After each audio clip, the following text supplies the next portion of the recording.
Good morning, welcome to Morning Outlook. This is Kim speaking on Wednesday the 13th of May.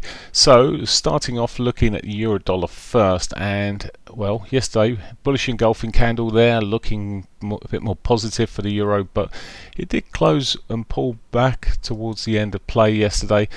Arguably it's in this sort of a bullish flag at the moment, but as you sort of come down the time frames and look at it in a bit more detail, it just seems to have run out of steam at the moment. And again, we're seeing it, these sort of markets which are pretty chopped up overall. We're seeing them just chopping along again. You can just sort of see this sort of box here which has formed. Now we've got, that's a box within a much larger range bound trading range. Now from here we could, to be more bullish, we need this breakout of the top here out of the 200, and that may see us running to yesterday's highs, the 200. But it's I hate sitting here and say, well, if it does this, whatever else, and you really want to see, well, there's enough evidence to see a stronger push, but the evidence isn't really there the way it's sitting at the moment. It's flattish.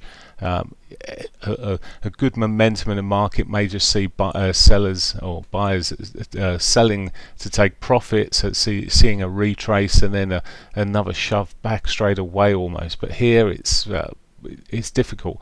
A break of the lower side of this sort of range, well, we have got support in the form of this 50, the 100, the 34, all sitting there bunched up, which may provide a bit of support off there. So really, if you was looking at the short side, I would look for a break of that sort of level, maybe a break retest of those levels to be short towards this sort of yesterday's lows, maybe even running down to the body lows around that area. Okay, so that's pretty much the euro. Let's run back, have a look at the pound. Now again, range, you see the big box sort of pattern. Now this has come back, the pound has run back into the prior lows here, so we're finding a bit of a support at the moment from there. It does look on a lot of time frames here, the softer of the two markets at the moment, two European markets I'm looking at here.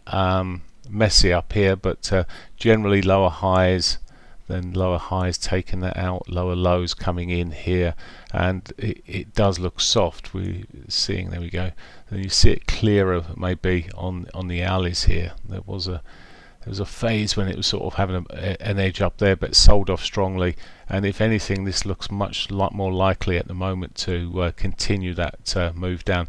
Even if it's back down to those lows this morning, it may pitch off and run through those eventually. It's already tested them. If it comes back and tests them so soon, maybe it's going to run through.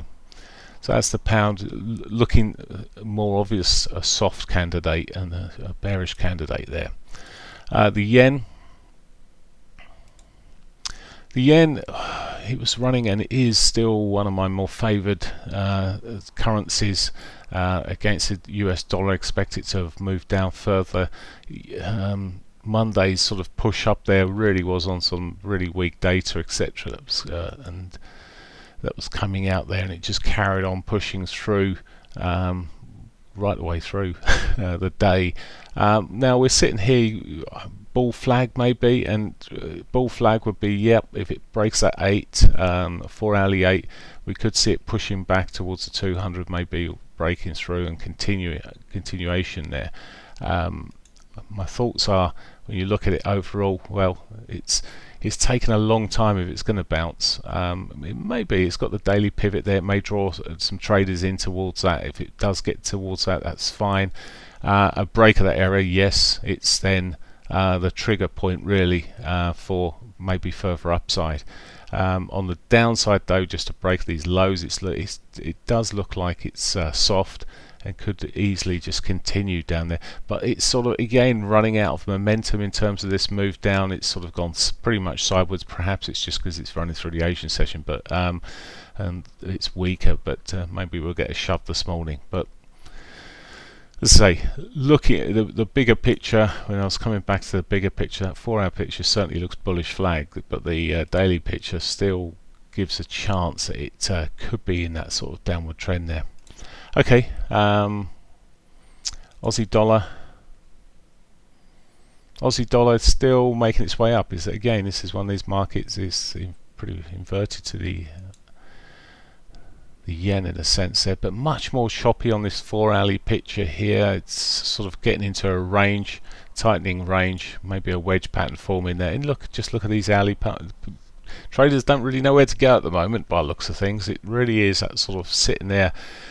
Okay, it's through the Asian session again, but there's no clarity. Maybe a break of the 50, getting it close above that sort of level. We'll see us pushing towards yesterday's highs again.